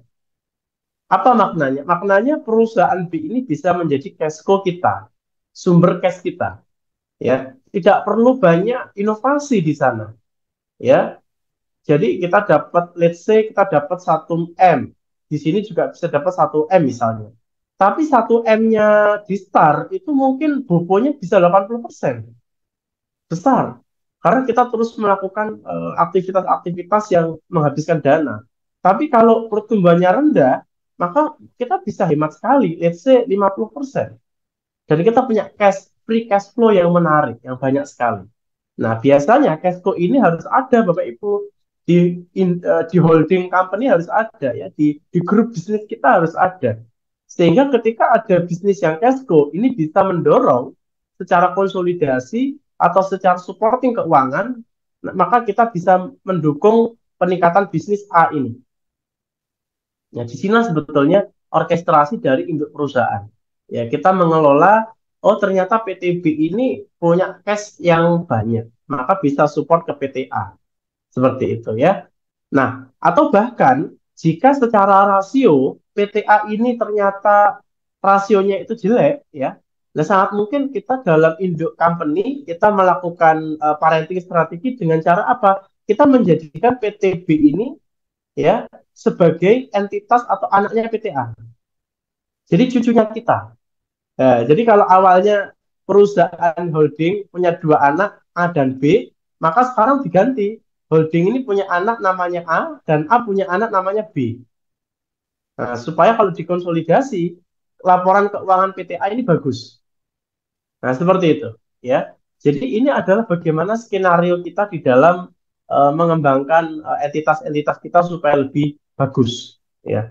Nah, yang menjadi tantangan berikutnya adalah C, Bapak Ibu, PTC. Nah, PTC ini ada di question mark. Artinya apa? Kita harus melakukan keputusan, ya. Nah, ini memang susah, ini memang berat. Keputusan harus kita ambil. Apakah PTC ini kita jadikan DOC, kemudian kita likuidasi, atau kita divestasi bahkan, atau mungkin kalau kita melihat di 2009, kasusnya General Electric di Amerika waktu itu mau ditutup gara-gara sampai mortgage, isunya di sana seperti itu ya. Lehman Brothers sudah ditutup, tapi GE General Electric waktu itu melakukan retrenchment, ya, retrenchment. Jadi beberapa layanan-layanan yang tidak menjadi revenue driven dilepas, sehingga satu entitas yang awalnya let's say punya 5 revenue stream, sehingga turun menjadi hanya 2 revenue stream yang benar-benar Pareto. Nah, inilah retrenchment kalau kita lakukan kedok. Atau bahkan namanya question mark, kita juga bisa dorong PTC ini ke Cashco. Nah, sehingga apa yang kita lakukan? Kita tingkatkan pangsa pasar kita bisa merger akuisisi, kita bisa KSO, ya, kita pindah ke mana tuh, Pak? Ke Saudi misalnya, atau kita mau ke Belanda misalnya. Kita KSO perusahaan di sana, kita ke Tiongkok misalnya, KSO perusahaan di Tiongkok. Untuk apa? Meningkatkan pangsa pasar kita. Dan kita bermain pada industri, ya, segmentasi kita perbaiki, kita fokus pada niche market yang mana pertumbuhan industrinya rendah, sehingga kita bisa cash flow. Ya, atau bahkan secara agresif kita bisa dorong PTC ini ke STAR, sangat mungkin. Tapi kalau kita mau mendorong dari question mark ke STAR, ini butuh keberanian manajerial di dalam pengambilan keputusan karena risikonya sangat tinggi. Ya, risikonya sangat tinggi. Nah, ini terkait dengan market portfolio, Bapak Ibu. Tentunya bagaimana treatment yang akan kita berikan kepada anak-anak perusahaan kita dipastikan harus sesuai dengan posisinya. Ya, jangan sampai keliru, nanti kalau keliru malah repot gitu ya. Seperti itu, Dila. Mungkin materi yang lain, Dila, mungkin harus ada. Ya, mungkin kita ke materi terakhir ya, Pak. Oke, silakan Dila. Setelah matriks portofolio, kita lanjut ke matriks yang sering kita pakai mungkin oleh rekan-rekan KMMB, itu matriks DTDS, daya tarik dan Oke. daya saing. Nah, mungkin ini juga untuk sekaligus memperdalam materi ya, karena kan kalau di KMMB sendiri rekan-rekan ketika kita memberikan rekomendasi pada perusahaan dengan menggunakan matriks DTDS kan masih ya kita pahami sendiri, terus kita menyusun indikator dan nanti hasil akhirnya kita bisa tahu posisi perusahaan itu di mana. Nah, pada pagi hari ini mungkin untuk merefresh kembali ingatan dan juga mungkin untuk memperdalam pemahaman, mungkin Bapak Badawi bisa memberikan sedikit insight dan juga penjelasan terkait dengan matriks DTDS. Untuk slide-nya mungkin dari host saya mohon bantuan di slide 13. Nah, silakan Pak Badawi. Nah, baik. Terima kasih, Dila. Jadi Bapak Ibu, kita seringkali dihadapkan oleh dilematis ya dalam pengambilan keputusan. Kenapa dilematis itu muncul? Karena kita dihadapkan oleh karakteristik perusahaan yang sangat beragam juga. Nah, oleh karena itu semakin beragamnya bisnis yang kita lakukan itu tidak salah ya, tidak salah. Yang salah adalah ketika kita berbisnis justru menghabiskan uangnya induk kan gitu ya Dila ya. Kita ada anak perusahaan baru justru yang harapannya menambahkan revenue ini malah nggak nambahin revenue, malah menghabiskan biaya kita gitu. Apakah ada? Ada seperti itu ya. Nah, jadi setiap lingkaran ini adalah kita gambarkan ilustrasi sebagai nama entitas ya Bapak Ibu ya. Ini ada PTA, PTB, C, D gitu ya. Nah, jadi semakin besar lingkaran itu menunjukkan semakin besar portofolio revenue-nya. Ya, sehingga jelas di sini kelihatan PTA, PTH dan G itu dominan revenue-nya besar sekali. Nah, tapi apakah treatment kita kepada PTA, H, dan G ini sama? Tentunya berbeda. Ya, karena apa? Kita membagi dalam beberapa metrik. Ya, di sini Bapak Ibu bisa perhatikan kita membagi menjadi 3 warna. Warna pertama, 2, dan ketiga. Yang pertama ini itu adalah potensi investasinya sangat tinggi. Ya, justru kalau kita tidak investasi, kita akan kehilangan potensi market. Nah, kemudian ada yang posisi tengah, yaitu adalah posisi prioritas investasinya medium. Atau bahkan kalau kita mau investasi, itu harus benar-benar selektif. Ya, mungkin kalau Dila, Andri juga pernah berhadapan oleh klien-klien kami, minimal IRR 15%. Wah, itu. Atau bahkan minimal IRR 20%. Kalau di bawah 20% maka reject gitu.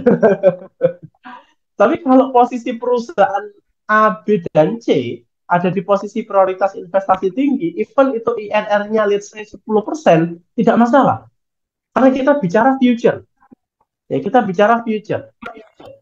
Nah, tapi juga ada di posisi yang ketiga, yaitu di posisi terakhir itu Bapak Ibu, ini justru tidak direkomendasikan. Ya, tidak direkomendasikan investasi, atau bahkan kalau perlu kita divestasi, kita lepas aja. Ya, kita lepas. Ya. Nah, posisi-posisi ini itu diukur dari mana? Nah, coba kita ke slide berikutnya. Nah, ini ada lebih detailnya, gitu ya. Jadi mungkin Bapak Ibu kita juga refresh ulang ya. Kalau dalam pengambilan keputusan untuk investasi ini kita bisa melihat dari 2 komponen. Yang pertama, posisi kompetitif kekuatan bisnis. Kalau kita bicara kekuatan bisnis, artinya ini faktor dari mana Bapak Ibu? Itu faktor internal. Ya, faktor internal perusahaan. Yang kedua, kita melihat dari komponen adalah daya tarik industri. Kalau daya tarik industri artinya faktor apa? Faktor eksternal. Ya, faktor eksternal.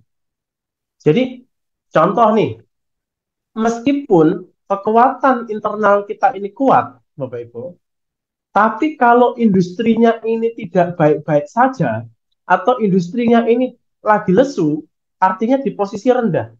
Nah, maka ya seperti rekomendasi tadi, kalau kita mau selektif, harus benar-benar investasinya itu dipikir-pikir lagi. Apakah betul? Apakah butuh? Seperti itu ya. Bahkan kalau investasi kita lakukan, itu bukan untuk pengembangan bisnis, tapi hanya untuk memelihara market yang sudah kita miliki.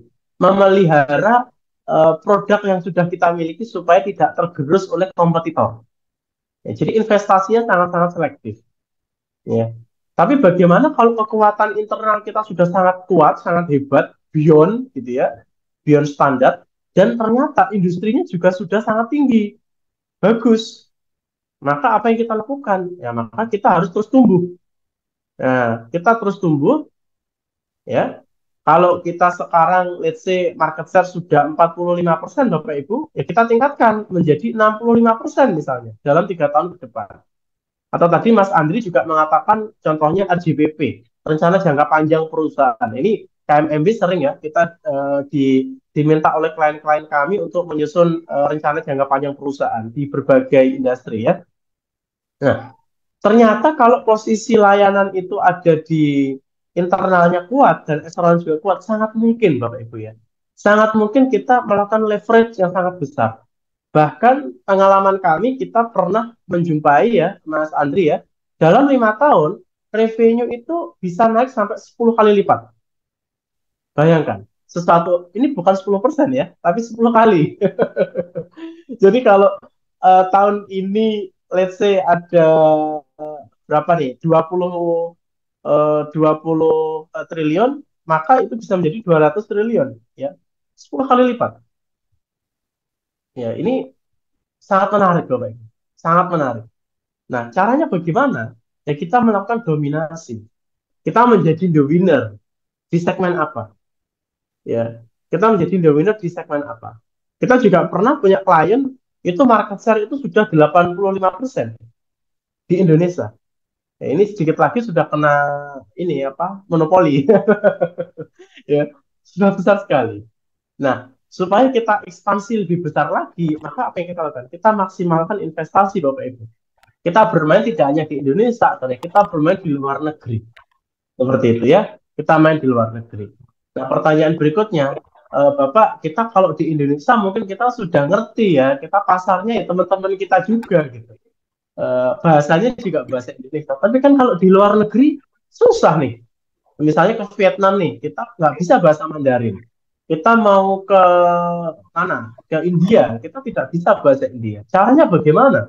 Nah, salah satu cara yang kami rekomendasikan Bapak Ibu untuk di posisi kuat internal dan kuat eksternal, maka saran saya adalah untuk bisa mengejar kuda, kita harus menunggangi kuda, gitu ya. Jadi kalau kita mau bermain di pasar India misalnya, ya kita harus tahu kuda di India ini siapa yang kuat. Kita bisa KSO, konsorsium dengan dia, kita bisa akuisisi perusahaan dia, let's say di atas misalnya 50% atau 40%, atau bahkan supaya kita punya voter rights, kita punya hak untuk pengambilan keputusan, ya kita minimal equity placement ya 25%. Seperti itu. Nah, ini adalah skenario parenting, ya. Skenario parenting yang bisa kita lakukan. Saya rasa begitu Dila, karena waktu juga kita perlu diskusi dengan peserta. Ya, saya rasa ada banyak pertanyaan bisa disampaikan. Saya kembalikan ke Dila. Iya, baik. Terima kasih Pak Badowi atas pemaparan yang sudah disampaikan mengenai matriks portofolio dan juga matriks DTDS. Ya, mungkin langsung saja masuk ke sesi tanya jawab. Ini sudah ada 2 peserta ya yang memberikan pertanyaan. Pertama dari Bapak Arli Leonard Manafe. Mungkin Bapak Arli, apakah berkenan jika ini ya on mic langsung menyampaikan pertanyaan yang ingin diajukan? Oke, oke. Saya tunggu karena belum ada. Oh, belum bisa on mic, baik. Baik, saya bacakan pertanyaannya dari Pak Arli Leonard Manafe. Jadi, ada 3 pertanyaan.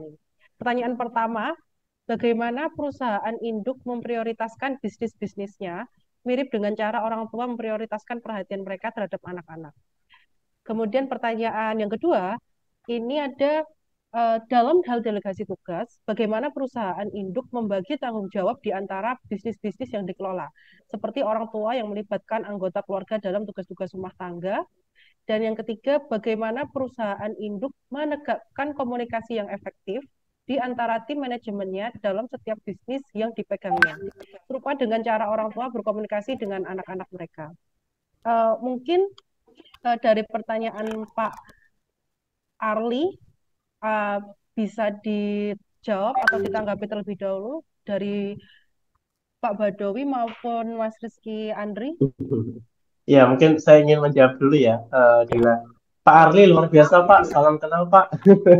Ini pertanyaannya langsung diborong ini ya, kayaknya ya. Baik, yang pertama mungkin ya saya ingin menjawab dulu Pak Arli. Terima kasih. Mungkin nanti juga bisa disampaikan Pak Arli dari perusahaan mana gitu ya Pak. Karena saya khawatirnya begini Bapak Ibu. Di dalam strategi kita tidak bisa menjawab secara general sebetulnya. Jadi ketika nanti saya memberikan feedback atau memberikan jawaban dari pertanyaannya Pak Arli, itu jangan serta-merta diimplementasikan karena belum tentu juga itu relate sama perusahaan. Artinya apa? Di dalam bisnis strategi kita harus dalam strategi bisnis kita harus tahu betul konteksnya, ya konteksnya harus dipahami betul. Oke, ini Pak Arli dari mana tadi? Sebentar.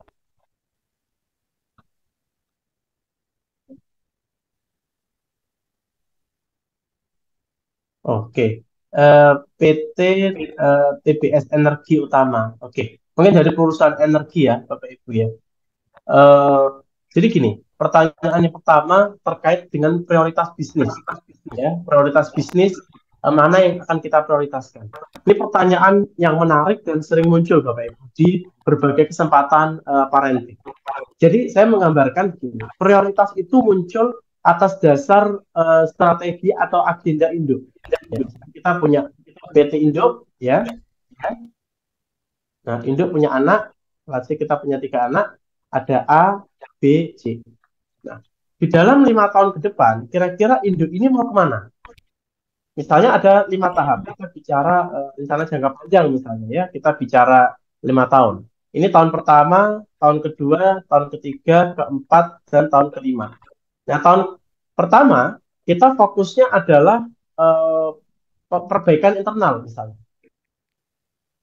Ya, kan di tahun 2024 serba tidak pasti Bapak Ibu. Jadi banyak sekali pertimbangan-pertimbangan yang akan kita lakukan di tahun 2024 lebih baik kita wait and see. Ya, wait and see. Nah, tahun kedua, Indo akan mau melakukan ekspansi Asia. Ya, Asia market misalnya. Kemudian di tahun ketiga, kita ingin melakukan divestasi dari beberapa anak yang kita miliki. Di tahun keempat, ya, kita ingin melakukan investasi ulang. Nah, kita cari perusahaan baru, misalnya demikian. Kemudian di tahun kelima, setelah kita lakukan investasi, kita juga akan divestasi ulang. Ya, mungkin ada beberapa aset energi yang dirasa sudah usang karena kita sekarang lagi rame soal PLTS gitu ya, soal PLT yang listrik, kemudian kalau yang gas itu sudah ke thermal ya. Saya perhatikan perusahaan-perusahaan sekarang sudah pakai energi thermal. Nah, terkait prioritas, misalnya kita di tahun pertama agenda itu adalah perbaikan internal. Maka sangat mungkin kita karena misalnya ini ketat ya. Tadi kalau istilahnya Mas Andri ada perencanaan strategik atau pengendalian strategik atau pengendalian keuangan. Anggaplah posisi anak-anak kita ini atau skenario pengasuhannya adalah pengendalian strategi. Ya. Kalau pengendalian strategi, maka kita harus pastikan bentuknya harus jelas, formingnya harus jelas. Ya, formnya harus jelas. Sehingga dalam pengendalian internal, apakah kita bicara quality, ataukah kita bicara rasio, ya. Kalau kita bicara rasio, let's say misalnya BOBO 70%, ya, return on investment 30%, seperti itu misalnya. Tapi kalau industri energi saya rasa untuk return on investment mungkin di kisaran 5% ya, karena infrastrukturnya besar sekali. Nah, ini adalah bentuk forming dari pengendalian strategi. Apakah kita mau bicara quality, rasio, atau bahkan kita bicaranya adalah dokumentasi. Ya, kita ingin mendokumentasi semua bisnis yang kita miliki. Ya, mulai dari proses bisnis notation BPMN-nya, kita bicara SOP, kita bicara working instructor, kita bicara dokumentasi bisnis yang lain. Nah, ini bisa kita lakukan di perbaikan internal. Maka caranya bagaimana? Ya kita cascading. Kalau cascading antara A, B, dan C harus sama. Tidak ada yang diprioritaskan. Masing-masing harus sama. Mengikuti perbaikan internal. Nah, lanjut di tahap kedua. Di tahap kedua, di tahun 2025 misalnya, kita mau ke Asia Market. Nah, kita harus tahu dulu nih, kalau kita bicara Asia Market, otomatis kita bicaranya posisinya star. Ya, seperti tadi saya sampaikan, kalau kita punya posisi star, kita harus didukung oleh cash flow. Karena kalau nggak demikian, kita akan kehabisan uang, Bapak Ibu. Ya, ibarat kata kita mengejar kuda, kudanya belum tercapai, kita punya domba, dombanya pergi, ya kita kehilangan dua-duanya. Maka kita harus tahu, let's say perusahaan A itu dari kacamata market share dia sudah 60% misalnya, ya market share ini 70% di Indonesia, ini beda-beda ini ya, beda-beda industri ya, beda-beda unrelated diversification, ini 50%. Maka supaya kita tidak kena masalah dan sudah mulai majority kalau kita bicara 70%, maka secara Asia market yang paling dominan adalah PTB yang bisa jadi prioritas untuk kita segerakan. Nah, PT yang C bisa kita jadikan cash flow-nya kita. Nah, ini dari sudut pandang market share. Kemudian kita lihat dari kapasitas keuangan. Mana kapasitas keuangan yang paling aman? Dari sisi rasio misalnya return on investment PTA adalah 20%, yang sangat produktif. PTB 15%, PTC hanya 10%. Maka sebetulnya dari kapasitas manajemen dalam mengelola modal atau mengelola investasi kita, PTA lebih unggul. Ya, maka dilematisnya adalah mana yang kita prioritaskan untuk ekspansi di Asia market, apakah PTA ataukah PTB. Nah, pertimbangan-pertimbangan seperti ini harus diputuskan Bapak Ibu untuk top management team ya di upper echelon level. Nah, seperti itu. Jadi, kalau pertanyaan pertama dari Pak Adli adalah terkait dengan prioritas, maka yang pertama kita harus cek dulu agenda induk mau kemana, ya. Yang kedua, kita juga harus perhatikan secara fundamental capaian existing dari anak-anak ini seberapa jauh. Itu yang pertanyaan pertama, begitu ya Pak Arli ya. Nah, sebelum ke pertanyaan kedua, mungkin dari Mas Andri mau ada tambahan, silahkan terkait dengan prioritas nih. Mungkin mau sharing-sharing yang soal divestasi Baik. nih, atau investasi nih, pengalamannya Mas Andri. Ya, mungkin menambahkan sedikit saja Pak Baidowi. Jadi kalau kita bicara prioritas, mungkin memang prioritas masing-masing Indo itu berbeda ya di masing-masing holding. Ada mereka yang ada perusahaan yang secara prioritas mereka ingin pendapatan yang berkali-kali lipat, kemudian ada juga perusahaan dengan prioritas eh, terkait ada prioritasnya portofolio, juga ada perusahaan yang pernah kita tangani itu prioritasnya terkait dengan eh, industri, ada di bisnis penyertaan, baik di investasi penambahan unit unit bisnis baru maupun di investasi unit bisnis yang sudah ada. Memang kalau kita bicara prioritas, kita nggak bisa lepas dari roadmap perusahaan untuk pengembangan di tahun-tahun ke depan itu seperti apa. Tuh. Seperti itu, Pak. Bisa Oke, jadi dilanjutkan ke juga pertanyaan. tergantung dari ini ya, prioritasnya ya, mau main di portofolio atau bermain pada marketnya gitu ya, dikembalikan ke agenda, ke Betul. roadmap-nya gitu ya. Karena setiap tahun tentunya beda-beda ya prioritas itu ya memang ya, tergantung Iya. dari roadmap-nya. Oke, itu pertanyaan pertama Pak Arli, mungkin mau ditanggapi dulu Pak untuk pertanyaan pertama, apakah sudah bisa mengakomodir Pak Arli, silakan.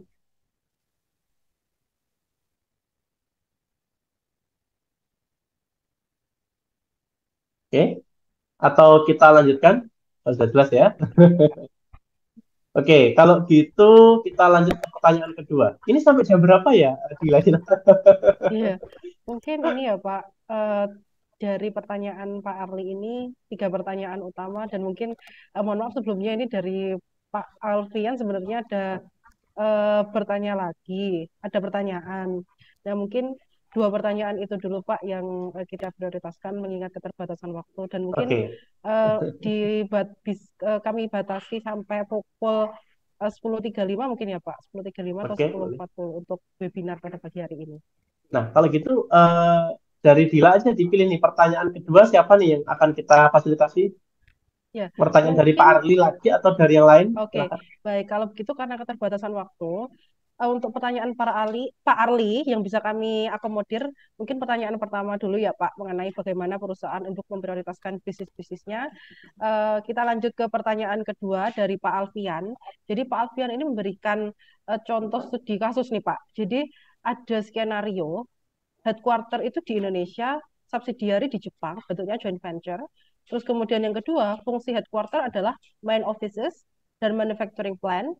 Kemudian fungsi joint venture di Jepang itu mainly marketing and sales, terutama untuk regional Asia Pasifik, dan barang tetap ada di Indonesia. Dan yang ketiga, kasusnya adalah alignment antara headquarter dan subsidiary buruk. Kemudian headquarter dan subsidiary itu masih nggak sepaham soal komposisi board director, etc. Terus kemudian governance, belum business plan, hitung-hitungan bagi hasilnya dan lain sebagainya. Serta yang terakhir ada note, kontribusi dari si subsidiary ini cuman bayar commission fee ke headquarter. Lah dari studi kasus ini Pak Alfian bertanya nih, pertanyaan pertama, dari kasus tersebut strategi jenis apa yang digunakan, dan yang kedua kayak activities atau proker dari headquarter ke subsidiary yang berupa output dari pertama. Mungkin Iya. bisa diberikan tanggapan Pak terkait pertanyaan Pak Alfian tersebut. Ya, joint venture itu memang ini ya Pak Alfian. Pak Alfian itu dari perusahaan apa tadi mungkin bisa saling kenal ya nanti. Salam kenal Pak Alfian.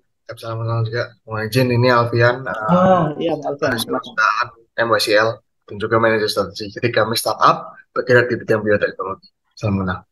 Oh, di bioteknologi. Oke. Dan apalagi startup ya Pak ya.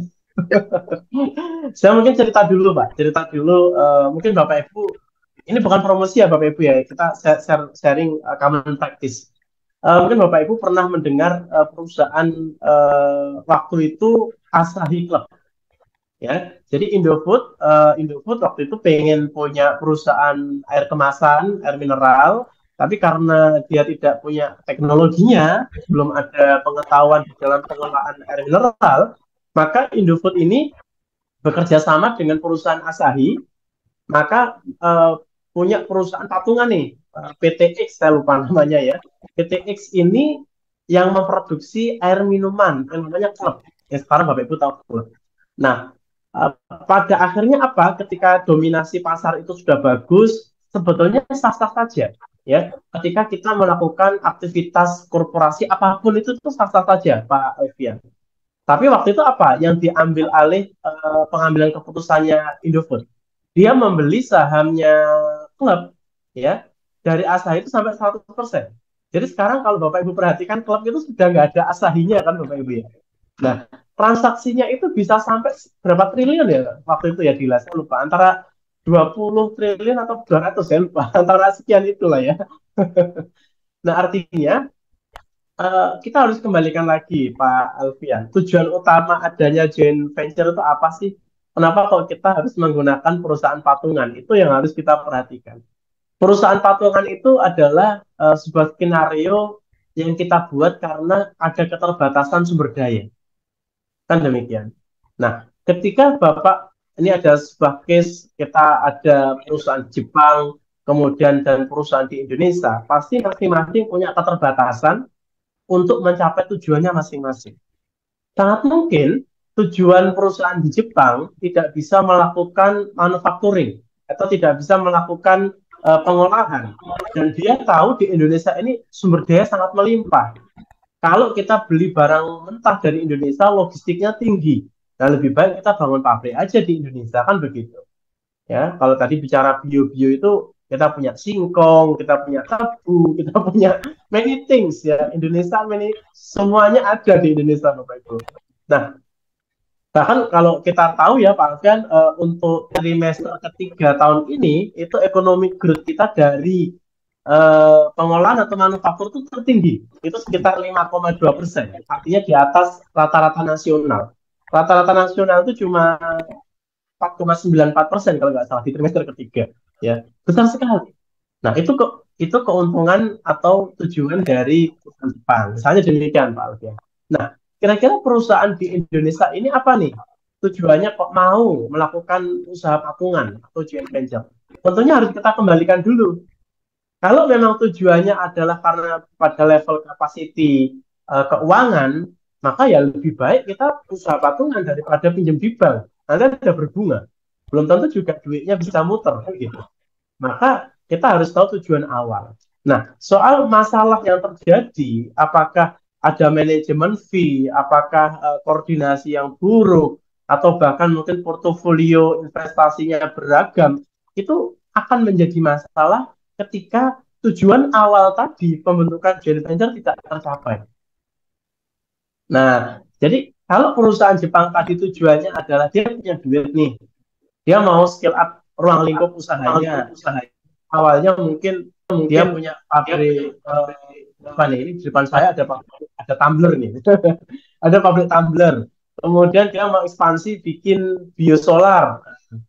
Dia nggak ngerti biosolar, akhirnya ke Indonesia cari yang dekat bahan baku, kemudian investasi di perusahaan itu target tercapai. Ya, terkait dengan headquarter management fee itu bisnis as usual sebetulnya. Jadi perusahaan induk tadi saya sampaikan, kalau kita bicara perusahaan induk Bapak Ibu, bahkan lebih baik induk itu tidak berbisnis sebetulnya, lebih baik. Tapi seringnya induk ini berbisnis. Nah kalau perusahaan induk itu tidak berbisnis seperti holding company atau konglomerasi orang-orang kaya di Indonesia itu kan punya grup-grup bisnis tuh ya, grupnya PT ini punya televisi, punya rumah sakit, punya ini. Itu induk itu kadang-kala nggak berbisnis. Lalu dari mana induk ini menghidupi karyawannya? Manajemen fee 10%, 10-20% dari keberhasilan PT BCD. Bahkan nanti di akhir tahun ya, di akhir tahun setelah dilakukan konsolidasi, dia minta dividen ya, DPR, dividen payout rasionya berapa persen? Normalnya ya 50% biasanya. Tapi ini apa namanya, kalau induk ini mau misalnya mau bikin PT lagi, PT yang kelima, PTE, kan butuh duit nih induk Pak ya. Nah biasanya DPR-nya itu nggak 50% Pak, tapi 90% Pak. Jadi setiap bulan sudah ngasih manajemen fee, di akhir tahun dia minta dividennya 90%. Untuk apa? Untuk membuat PTI. Nah, lalu pertanyaannya apakah BCD ini ikhlas gitu ya? Diambil 90%. Harusnya ikhlas. Kenapa? Karena PTI ini nanti akan memudahkan kinerja PT B, C, dan E. Misal, PTB ini adalah biomasa atau bioetanol. Bioetanol kalau dikirim ke Jepang, misalnya, kan butuh logistik Pak. Nah daripada kita bayar perusahaan logistik, mending kita bikin perusahaan E. E ini bergerak di logistik. Jadi duitnya muter Pak. PTB itu keluar duit jadi cost, dibayar ke PTE jadi revenue.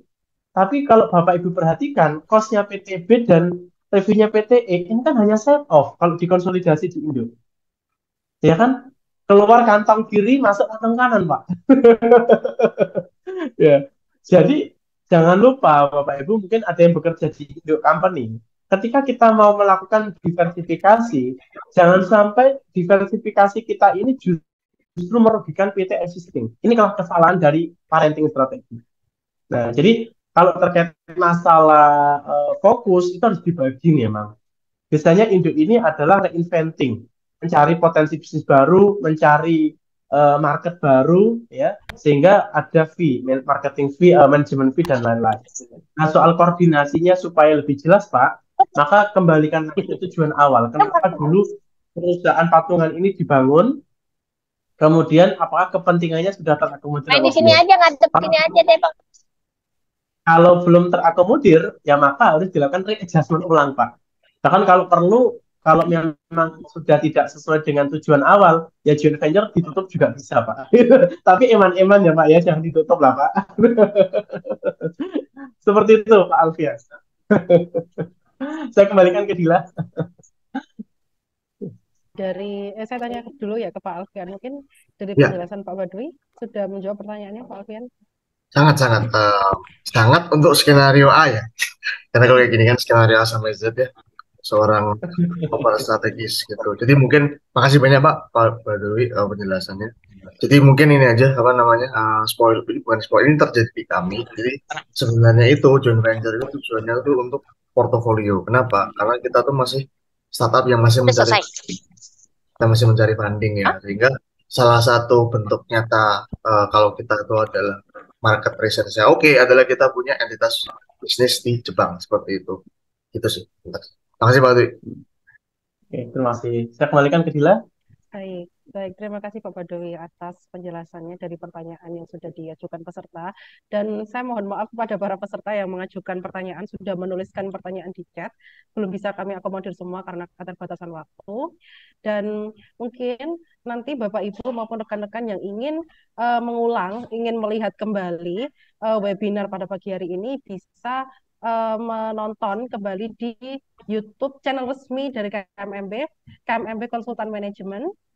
Nah, di YouTube itu juga nanti Bapak Ibu bisa lihat rekaman dari series webinar 1 dan juga series webinar 2 hingga series webinar pada pagi hari ini series ketiga. Dan mungkin sebelum saya menutup webinar pada pagi hari ini, saya ingin promosi dulu nih. Jadi kan setiap minggu ini kita selalu mengadakan webinar. Dan kebetulan minggu depan ada webinar lagi, webinar series keempat dengan judul Applying Businesses Segmentation to Build Economics of Scale. Nah, webinar ini akan disampaikan oleh Pak Badawi selaku Direktur KMMB, juga oleh Mbak Cindy Paulina selaku tim konsultan dari KMMB. Adapun selain webinar di minggu depan, kita juga rutinan selalu mengadakan webinar di hari Jumat pukul 9 hingga pukul 10 pagi. Dan seri-seriesnya bisa dilihat di layar Bapak Ibu. Kita sudah istilahnya merencanakan akan menyampaikan 12 series. Jadi series terakhir itu adalah Creating Synergy. Nah, mungkin untuk webinar pada pagi hari ini saya cukupkan sampai sini dulu karena juga keterbatasan waktu. Dan ya, untuk parenting strategi tadi sebagaimana disampaikan oleh Pak Badawi maupun Mas Rizky Andri, memang kita ini sebagai induk gitu kan, induk dari unit-unit bisnis ini harus menentukan cara-cara yang tepat untuk mengasuh anak-anak kita. Kita mau pakai cara apa? Nah, untuk menentukan cara pengasuhan anak, nah kita harus melakukan evaluasi dan juga analisa, baik evaluasi pada unit bisnis menggunakan matriks portofolio dan juga DTDS, serta melihat karakteristik dari induk itu sendiri. Ya, mungkin untuk hari ini, webinar pada pagi hari ini, saya cukupkan sampai sini dulu. Jauh ya, mungkin kepada Bapak Ibu dan juga rekan-rekan, mumpung saya belum lupa nih, jangan lupa untuk mengisi absensi, link absensi yang sudah kami sediakan di kolom chat. Jadi nanti Bapak Ibu bisa mendapatkan sertifikat webinar series dari KMMB kolaborasi bersama Ijma Ans. Oke, mungkin sekian dari saya. Bagus Adila Batubara, moderator untuk series webinar series 3 pada pagi hari ini. Kurang lebihnya saya mohon maaf apabila ada salah kata. Terima kasih kepada Bapak Badawi dan juga Mas Rizky Andri Kurniawan selaku pemateri. Kita ketemu lagi di minggu depan di series keempat webinar kita KMMB bersama Ijma Ans. Saya akhiri. Terima kasih. Wassalamualaikum warahmatullahi wabarakatuh. Waalaikumsalam. Terima kasih, Assalamualaikum Dila. warahmatullahi Thank wabarakatuh. you, Andi. Terima kasih, Bapak Ibu. Terima kasih Bapak Ibu, Pak Badawi.